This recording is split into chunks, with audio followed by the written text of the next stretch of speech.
I hear men all the time going, I love the church, I love the church, I love the church, I love the church, church, I love the church. But when you look at their lives, they don't love the church, they love their ministry in the church. There's a big difference. It's a tremendous difference. How much do you love the church? I'll tell you how much you love the church. How much do you love the most difficult, non-growing believer in your congregation? That's how much you love the church. Or I'll talk to like missionary guys that are about to go out on the field, for some different missionary organizations and stuff. And I'll start off with, and they're good theological men. So I'll start off with, okay, what are you going to do when you get to the field? I mean, what's your plan? Well, and they're all church planners, because that's what missionaries do. They evangelize, they church plant. How do you plant a church? The same way you pastor one. You don't need strategies. You just need the Bible. But all of them will say the same thing. Well, I'm going to go into the country. I want to plant a church. And then from that church, I want to plant other churches. You say, well, what's wrong with that? Everything. You said, I thought you were about church planting. I am. But just think for a moment what you're saying and how it can get you off, very off. I'm going to plant a church so that using this church, working through this church, I can plant another church and another church and another church. Brothers, that's not why you plant a church. You plant a church because you love those people. And you want to feed them and you want them to grow. That's why you plant a church. If you plant a church in order to use that church as a means of planting another church, guess what? In time, you're going to become embittered against your church. Why? Because most of them aren't going to cooperate with your vision. You're going to spend most of your time just trying to keep marriages together.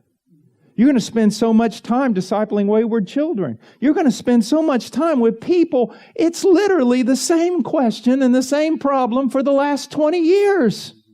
And you're going to become embittered and angry and everything. Why? Because they're not cooperating with your vision. You have big things planned. So why do you start a church? You start a church because you love those people. And you want to feed those people. But, brothers, if you will, see, here's the thing. The kingdom is so invisible. It's so unapparent that if you will, I guarantee you, a man who has pastored 50 people, faithfully, loving them, preaching the truth to them, rebuking them, visiting them in the hospital, encouraging them, saving them time and time again, that in the end, his life will have impacted the kingdom of heaven far more than the visionary. If I hear the word vision one more time, there's two words I can't stand. One of them's vision, the other one's radical. I don't like either one of those words. Well, where there is no vision, the people perish. That happened to be referring to the law. Where there are no revealed commands of God's will, the people run unrestrained. It has nothing to do with your vision. Do you see, bro? I want to exalt.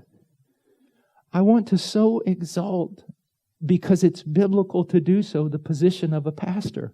But with that exaltation of that ministry, to also demonstrate how fearful it is.